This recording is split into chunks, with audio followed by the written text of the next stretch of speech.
আজকে সন্ধেবেলায় পড়িয়ে উঠে অরিত্র বলল যে একটুখানি বেরোই, তো আমাকে নিতে এসেছিল। তো দেখলাম মায়ের জন্য ফুচকা নিয়ে এসেছে। মায়ের জন্য এনেছিল ঠিকই, কিন্তু ফুচকা দেখে আর লোভ সামলাতে পারিনি, বের করতে না করতেই অর্ধেক খেয়ে নিয়েছি। তারপর মনে পড়লো যে ভিডিও করতে হবে, তারপরেই আমরা বেরিয়ে পড়লাম। আর হ্যাঁ, বাড়ির জামা পরে আমি আবারও বেরিয়ে গেছি, আবার কি আলাদা করে জামা কাপড় পরবো। থার্ড থার্ড জানলাটায় ওই যে ওর পুরোনো স্কুল, নন্দলাল, এই যে মেসিকে ঠিক দেখিয়ে তার দিলি সামনে। হ্যাঁ, মেসিকে দিয়ে দিল। ঠিক তার সামনে এই দোকানটা এসছি, অনেক পুরনো দোকান। এখানে খেতে এসছি। এই যে আমি কোনো ডিম ফিম খাবো না, দুদিন ধরে খাচ্ছি, তাই আমি বললাম একটা ভেজিটেবল চপ খাবো। আর ও নেবে চিকেন রোল। খিদে পেয়েছে করছে।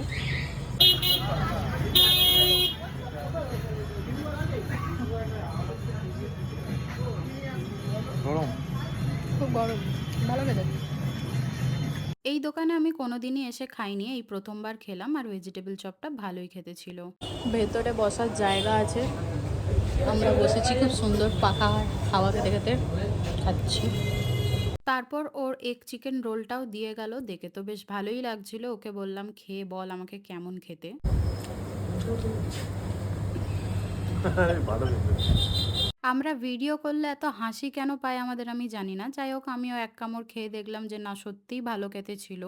আমরা একটা এগ চিকেন রোল আর একটা ভেজিটেবল চপ খেলাম। কত টাকা হলো? 70 টাকা। অনলি 70 টাকা।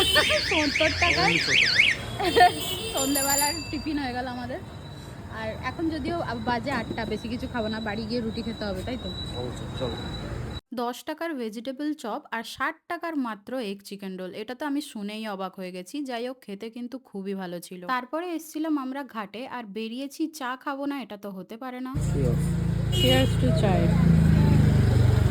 এত বড় শরীর এই ফ্রেমের মধ্যে থাকতে পারে না।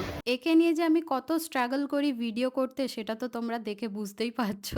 তো যাই হোক, জোকস পার্ট, ব্যাস তারপর চা খেয়ে কিছুক্ষণ বসে তারপর বাড়ি চলে গেছিলাম। আর এইভাবেই আজকের সন্ধ্যাটা কাটালাম। তো চলো টাটা, আজকের মতো এইটুকুই। আবার পরে কোনো একটা ভিডিওতে দেখা হবে।